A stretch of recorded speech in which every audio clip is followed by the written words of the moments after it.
Bab 46 Pertarungan Penyaringan. Akhirnya, putaran penilaian pertama berakhir, dan total lebih dari 200 orang lulus penilaian. Disinilah pertarungan penyaringan dimulai. Biarkan aku mengumumkan peraturan pertarungan penyaringan. Wakil Presiden Gehong melompat dan mendarat di atas panggung. Berkata dengan suara keras, pertarungan penyaringan akan dibagi menjadi 10 kelompok, masing-masing dengan lebih dari 20 orang. Setiap orang akan bermain di area yang ditentukan. 3 orang yang selamat dari pertempuran akan memasuki kompetisi arena terakhir untuk bersaing memperebutkan peringkat akhir. Dengan kata lain, kunci dari pertempuran seleksi adalah untuk melihat siapa yang dapat bertahan paling lama. Mereka yang bertahan, akhirnya akan maju ke babak berikutnya. Namun, sangat dilarang untuk memiliki lebih banyak orang melawan lebih sedikit orang dalam pertarungan seleksi. Kedua, sangat dilarang untuk saling menipu. Jika pemenang tidak dapat ditentukan setelah 30 napas, lawan harus dipilih ulang untuk mencegah kecurangan. Saat Gehong membuat pengumuman, beberapa instruktur perguruan tinggi terbang ke alun-alun dan menggambar 10 lingkaran putih, masing-masing dengan diameter 10 meter. Lingkaran putih di depan kalian adalah arena pertarungan seleksi. Akademi akan secara acak memilih kandidat. Siswa yang mendengar nama kalian, silakan pergi ke lingkaran kalian masing-masing. Lingkaran nomor 1. Wu Feng, Zheng Luo, Zhou Qian, petik 2. Para siswa yang namanya dipanggil segera memasuki lingkaran putih pertama di bawah bimbingan instruktur mereka. Lalu mereka semua menatap dengan gugup ke arah instruktur yang membacakan nama mereka dan berdoa dalam hati. Peraturan pertarungan penyaringan tampak sederhana, tetapi sangat adil. Kelompok yang dapat bertahan hingga akhir pastinya adalah siswa yang paling mampu. Jadi semua orang berdoa agar kelompok mereka tidak akan menghadapi lawan yang kejam. Tuan Chen, Lin Tian dan Zhang Ying sangat gugup hingga telapak tangan mereka berkeringat. Tenang saja. Dengan 2 level kultivasimu, kamu mungkin bisa lolos ke babak berikutnya. Bahkan jika kamu tidak bisa lolos, kamu harus ingat bahwa bagi seorang pejuang, kepercayaan diri adalah hal yang paling penting. Menang atau kalah dalam permainan tidaklah penting. Berkembang dalam pertempuran adalah perbedaan antara yang kuat dan yang lemah. Qin Chen memperingatkan. Lin Tian dan Zhang Ying mengangguk dan berkata, kami mengerti. Entah mengapa. Setelah mendengar perkataan Qin Chen, kekhawatiran di hati mereka langsung lenyap. Dan mereka tidak lagi merasakan ketegangan sebelumnya. Mereka hanya mengepalkan tangan dan diam-diam mengumpulkan kekuatan. Lingkaran nomor 3. Li Qingfeng. Li Qingfeng ditugaskan ke lingkaran nomor 3. Ketika dia dipanggil, para pemain yang awalnya berada di lingkaran nomor 3 mulai mendesah. Ya Tuhan, Li Qingfeng ditugaskan ke kelompok ketiga kita. Apakah ada harapan bagi kelompok kita untuk bertahan hidup? Selain Li Qingfeng, Zhou Qiang juga ada di kelompok kita. Dia juga seorang veteran tahap akhir puncak prajurit manusia dengan garis keturunan kelas 2. Kebangkitan. Sepertinya ketiga kelompok kita adalah kelompok kematian. Selama diskusi, Li Qingfeng berjalan ke lingkaran dengan ekspresi kosong, tampak tenang. Seolah-olah dia telah memenangkan kemenangan, dan langsung menjadi pemimpin seluruh lingkaran angka 3. Di tengah, tidak ada yang berani mendekatinya dalam jarak 2 meter. Berikutnya, penyaringan dilanjutkan. Lin Tian ditugaskan di lingkaran nomor 4. Tuan Chen, Zhang Ying, saya di sana. Dia tersenyum percaya diri pada mereka berdua dan melangkah ke lingkaran nomor 4. Tak lama kemudian, Zhang Ying juga dipanggil ke lingkaran nomor 5. Hanya Qin Chen yang tersisa. Nak, saat kau bertemu denganku nanti, mari kita lihat apakah kau masih bisa tetap tenang. Qin Fen menatap Qin Chen dengan dingin. Matanya tajam dan penuh kebencian, lalu mendengus. Namun, keinginan Qin Fen tidak terpenuhi. Ia dipanggil ke lingkaran nomor 7, sementara Qin Chen masih berada di atas panggung. Sialan, Qin Fen sangat tertekan hingga dia hampir muntah darah.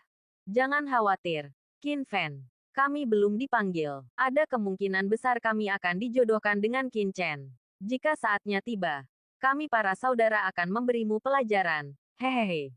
Petik 2. Orang-orang di sekitar Qin Fen berkata sambil menyeringai. Menatap Qin Chen dengan mata mengejek. Seperti seekor kucing yang menatap tikus. Baiklah. Kalau begitu aku serahkan pada kalian. Ingat, Kalian harus melumpuhkan anak itu saat ada kesempatan. Tatapan tajam melintas di mata Qin Fan. Apa? Orang-orang di sekitar Qin Fan sedikit terkejut dan mengerutkan kening. Berkata, Qin Fan, apakah kamu serius? Qin Chen berasal dari keluarga Qinmu. Jika kita menghancurkannya, bukankah keluarga Qinmu akan melawan kita sampai mati? Petik 2. Qin Chen baru saja dikeluarkan dari keluarga Qinku. Sekarang dia tidak dianggap sebagai anggota keluarga Qinku. Bagaimana keluarga Qinku bisa bertengkar denganmu? Lagi pula, ini adalah ujian akhir tahun. Jika kamu tidak berhati-hati dan memukul terlalu keras, kamu akan mendapat masalah. Tidak ada yang berani mengatakan apapun. Hanya saja kultivasi Qin Chen terlalu rendah dan dia tidak tahu seberapa dalam itu. Jadi dia bersikeras untuk berpartisipasi dalam kompetisi. Kata Qin Fan dengan ekspresi muram di wajahnya. Baiklah kalau begitu. Orang-orang di sekitar Qin Fan menjilati bibir mereka. Hanya memikirkan melumpuhkan tuan muda keluarga Qin saja sudah mengasyikkan. Di tengah kegembiraan semua orang, 3 kelompok siswa berikutnya juga bersiap untuk menyelesaikan kegiatan mereka. Haha, ternyata kita berdua satu kelompok dengan Qin Chen. Akhirnya, Qin Chen ditempatkan di kelompok ke-8. Di samping Qin Fan, ada 2 siswa kelas lanjutan, Li Ping dan Zhou Nan. Li Ping dan Zhou Nan sangat gembira seolah-olah mereka telah memenangkan lotre. Swoosh, swoosh. Mereka melompat ke lingkaran nomor 8. Menatap Qin Chen tidak jauh dengan setengah tersenyum. Seringai tipis di bibir mereka. Dan berkata satu sama lain, menurutmu siapa yang akan mengajari Qin Chen? Chen memberi pelajaran kepada kita berdua. Kalau begitu, Qin Chen lebih baik. Hahaha. Melihat semua orang memasuki lingkaran, Wakil Presiden Ge Hong, yang bertanggung jawab atas jabatan presiden, menarik napas dalam-dalam dan berkata, penyaringan dimulai.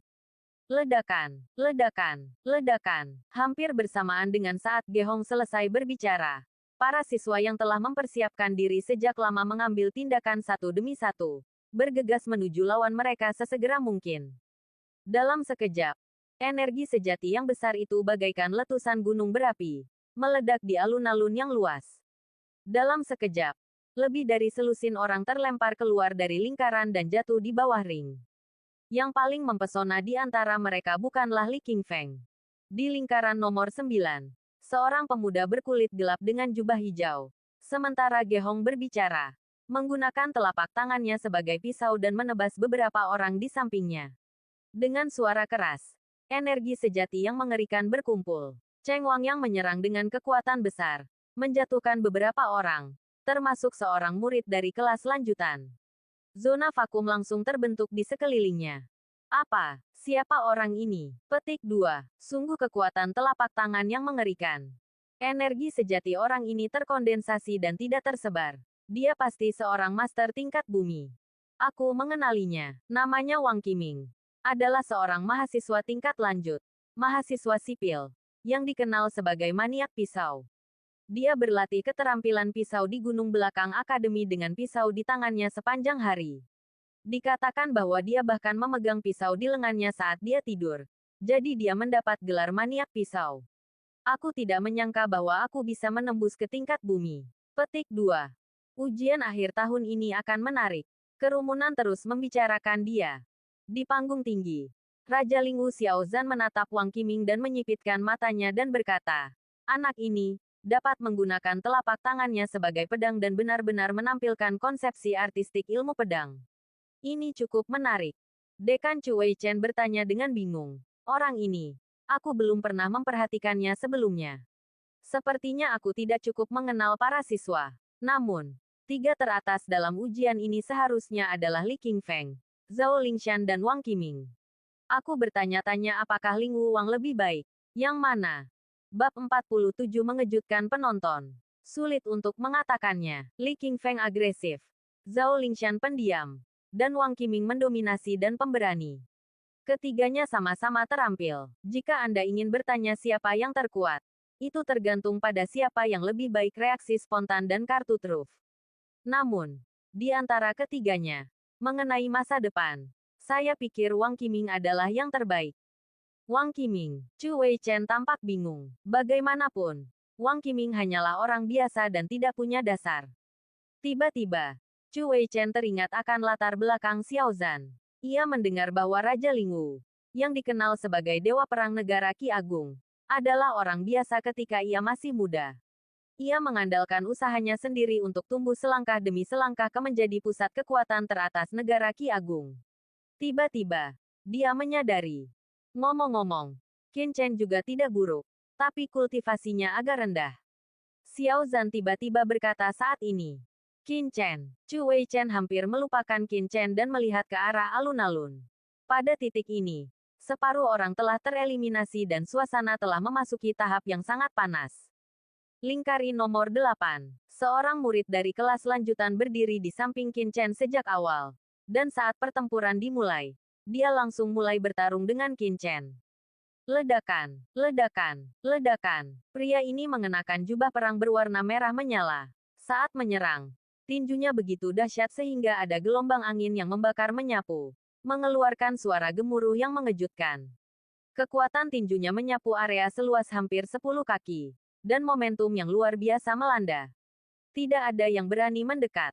Anehnya, Qin Chen yang berada di tengah gelombang api itu tetap tidak bergerak, dengan kedua tangannya di depan dada seperti perisai besar, dengan mudah menghalangi serangan gelombang api lawan. Seolah-olah dampak seperti itu tidak berpengaruh padanya. Hah, Xiao Zhan dan Chu Weichen berseru kaget. Kultivasi Qin Chen tampaknya tidak sesederhana yang terlihat. Li Ping dan Zhou Nan juga terkejut. Zhou Nan, biar aku yang urus Qin Chen dulu. Li Ping memukul murid yang sedang bertarung dengannya hingga terlempar. Dia tertawa muram dan melompat ke arah Qin Chen. Pada saat yang sama, dia berteriak pada murid yang sedang bertarung dengannya. Jubah seni bela diri merah menyala. Nak, keluar dari sini sekarang juga dan berikan Qin Chen padaku. Petik 2. Itu tergantung apakah kamu memiliki kemampuan untuk melakukannya. Siswa berjubah seni bela diri merah menyala itu mendengus dengan dingin. Matanya menunjukkan niat membunuh. Dan dia benar-benar meninggalkan Qin Chen dan meninju Li Blast. Ledakan ular api. Ledakan. Gelombang tinju merah menyala melesat ke angkasa.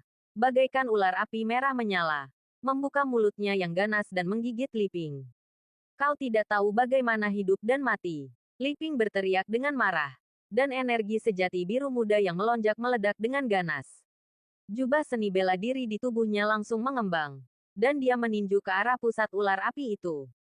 Dengan suara keras, kekuatan tinju hijau muda itu langsung menghancurkan kepala ular api itu menjadi berkeping-keping. Kemudian kekuatan tinju yang mengerikan itu seperti pisau panas yang menembus mentega, menyapu semuanya, dan akhirnya menghantam dada siswa dalam bela diri merah menyala itu, jubah seni.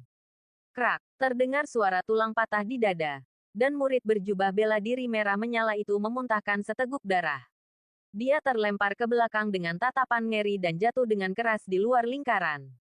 Setelah menjatuhkan lawannya dengan satu pukulan, Li Ping mendarat di depan Qin Chen dan berkata dengan senyum muram. Nak, berlututlah dan mohon belas kasihan padaku. Aku dapat mempertimbangkan untuk memberimu kematian yang layak. Kalau tidak, aku akan membiarkanmu mati. Tahu apa artinya menjalani hidup yang lebih buruk dari kematian? Petik 2. Energi sejati berwarna biru muda bertahan di sekitar orang ini. Dan energi sejati yang tajam seperti bilah tajam, memotong udara di sekitarnya dan memancarkan aura tajam dan mendebarkan jantung. Li Ping menatap Qin Chen dengan arogan, dengan tatapan percaya diri dan merendahkan. Qin Chen mencibir, tidak ada seorang pun di dunia ini yang berani berbicara kepadanya seperti ini.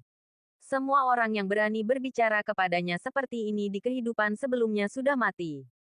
Menghadapi Li Ping yang sombong, Qin Chen hanya menjawab dengan satu kata, enyahlah. Nak, kau sedang mencari kematian. Li Ping sangat marah. Seluruh tubuhnya meledak dengan ganas. Matanya seganas elang. Dia melompat, menyatukan kedua tangannya di depannya, berubah menjadi telapak tangan yang tajam, dan bergegas menuju Qin Chen. Dia menebasnya dengan ganas dan kuat sehingga menarik perhatian orang-orang. Kau tidak ingin menjadi orang baik, tapi kau harus menjadi anjing Qin Fan. Terima pukulanku dan aku akan mengampuni nyawamu. Menghadapi Li Ping yang agresif, Qin Chen memiliki ekspresi kosong di wajahnya, dan cahaya tajam melintas di matanya. Tangan kanan di belakang punggungnya tiba-tiba menyilang di dada. kokoh seperti batu, tak bergerak. Mencari kematian. Li Ping sangat marah. Gemetar karena marah. Boom! Dia mendorong energi sejati tingkat manusia akhir ke ekstrim. Yo! Suara panjang menembus udara dan bergema di seluruh dunia. Di depan di tangan Li Ping, aura sejati berwarna biru muda benar-benar mengembun menjadi seekor elang hijau. Melolong gagah ke angkasa. Bagaikan seekor elang yang terbang tinggi di angkasa. Lalu menukik dengan ganas ke arah Qin Chen. Elang terbang tinggi ke langit. Energi yang kuat itu menghilangkan kekosongan. Membuat suara gemuruh yang menyakitkan telinga orang-orang. Energi yang tajam itu tak terkalahkan. Seolah-olah akan membelah seluruh arena menjadi dua. Semua murid yang berada dalam jarak beberapa kaki dari keduanya mundur ketakutan. Khawatir akan terkena dampak akibat pertarungan antara keduanya. Kekuatan telapak tangan yang begitu mendominasi membuat wajah semua orang berubah drastis. Li Ping memang murid kelas atas. Kekuatannya sama sekali tidak biasa. Hanya Qin Chen yang memiliki ekspresi kosong di wajahnya. Dia menatap dingin saat Li Ping terbang turun dengan ganas. Dia bahkan tidak berkedip selama seluruh proses. Dia bahkan tidak meninju sampai telapak tangan lawan hendak mengenai dadanya. Teknik tinju dasar. Menundukkan tinju harimau. Raungan. Seolah-olah raungan harimau bergema samar-samar di seluruh alun-alun. Dan mata semua orang terbelalak karena takjub. Apa yang dilakukan Qin Chen sebenarnya adalah teknik tinju dasar yang dilakukan oleh semua seniman bela diri di tahap pembuluh darah kondensasi. Tinju harimau penakluk. Ya Tuhan. Apakah dia mencari kematian? Sebelum keterkejutan di hati mereka mereda, semua orang melihat bahwa pada saat berikutnya, tinju kanan Qin Chen dan telapak tangan Li Ping tiba-tiba bertabrakan. Tiba-tiba, energinya bergulung liar, dan energi yang kuat meledak seperti kembang api. Meledak dengan keras, ledakan dahsyat. Seekor harimau dengan penampilannya yang agung, bagaikan raja harimau yang turun dari gunung, langsung menerkam elang biru itu. Elang biru itu menjerit melengking dan digigit keras oleh harimau itu. Ia pun tercabik-cabik dalam sekejap. Engah, Li Ping mundur dengan cara yang sama seperti saat dia datang. Lengan tangannya pecah, dan terdengar suara tulang-tulang retak di lengannya. Darah menyembur keluar dari seluruh lengannya seperti air mancur dan tidak bisa dihentikan. Dia membuka mulutnya dan memuntahkan seteguk darah. Dia terpental dengan ekspresi terkejut di wajahnya. Matanya linglung dan dia bahkan tidak tahu apa yang sedang terjadi. Dengan tingkat kultivasi ini, kamu masih ingin aku menjalani kehidupan yang lebih buruk daripada kematian. Qin Chen tersenyum dingin, dan cahaya dingin melintas di matanya. Dia tidak ingin membiarkan pihak lain pergi begitu saja. Dia menendang kedua kakinya menginjak tanah. Dan sosoknya seperti hantu. Mengejarnya dalam sekejap. Li Ping terbang mundur. Kau, Li Ping terkejut. Matanya melebar. Dan dia ingin melawan. Tetapi dia telah kehilangan kendali dan tidak dapat bereaksi. Dia hanya bisa melihat kaki kanan Qin Chen menyerangnya seperti naga yang keluar dari kolam. Menendangnya dengan keras. Di atas dadanya. Bang! Wow! Dengan semburan darah yang keras dan suara tulang patah yang jelas, Li Ping terbang keluar dari lingkaran seperti bola meriam dan menghantam alun-alun dengan keras, menggoresnya. Dia mendarat di tanah dan terbang mundur untuk waktu yang lama, lebih dari 10 meter sebelum akhirnya berhenti. Tubuhnya berlumuran darah dan dia tidak sadarkan diri. Tidak tahu apakah dia masih hidup atau sudah mati. Diam. Keheningan yang mematikan. Seluruh tempat menjadi sunyi. Dan semua orang menatap Qin Chen dengan kaget. Mulut mereka terbuka lebar dan mata mereka melotot. Bab 48 tercengang. Semua orang terkejut. Qin Chen menepuk tangannya pelan. Seolah-olah dia hanya melakukan sesuatu yang tidak penting. Kemudian dia mencibir pada Zhou Nan yang tidak jauh dan berkata, "Kamu adalah orang yang mengajariku pelajaran sebelumnya. Biarkan aku melihatnya. Untuk dirimu sendiri. Kekuatan macam apa yang kamu miliki? Beraninya kamu memberiku pelajaran." Semua orang memandang Zhou Nan. Dan mereka semua teringat bahwa Zhou Nan dan Li Ping pernah bersama sebelumnya dan berkata bahwa mereka ingin memberi pelajaran pada Qin Chen. Wajah Zhou Nan sedikit berubah. Dia menelan ludahnya. Dan berpura-pura tenang. Apakah menurutmu aku pecundang Li Ping itu? Jika kamu ingin membangun otoritasmu atasku, kamu telah menemukan orang yang salah. Aku menyarankan kamu jangan sampai salah. Haha, kamu salah. Qin Chen tidak bisa menahan diri untuk tidak mencibir. Jika kamu datang kepadaku, itu bukan apa-apa. Jika aku datang kepadamu, itu hanya salah. Haha, kamu salah. Benar-benar beri aku muka.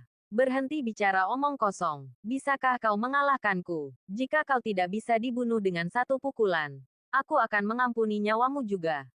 Petik 2. Swiss. Begitu dia selesai berbicara, sosok Qin Chen berubah menjadi hantu dan tiba-tiba melesat ke arah Zhou Nan. Raungan. Raungan bergema di seluruh alun-alun. Seperti raungan naga dan raungan harimau. Mengguncang langit. Pada saat ini, Qin Chen seperti harimau yang turun gunung. Dan keagungan Raja Binatang Buas itu tidak diragukan lagi telah terungkap. Kekuatan dahsyat itu membuat wajah Zhou Nan berubah drastis. Kulit kepalanya mati rasa. Dan tanpa sadar dia ingin mundur. Tidak. Jika aku mundur hari ini, aku akan menjadi bahan tertawaan di ibu kota dan aku tidak akan pernah bisa mengangkat kepalaku lagi. Li Ping dikalahkan oleh anak itu karena dia ceroboh dan tidak menggunakan kekuatan penuhnya, yang menyebabkan dengan konsekuensi seperti itu. Selama aku, Zhou Nan, menganggapnya serius, mengapa aku harus takut padanya? Terlebih lagi, dalam hal pertahanan, aku jauh lebih kuat dari Li Ping.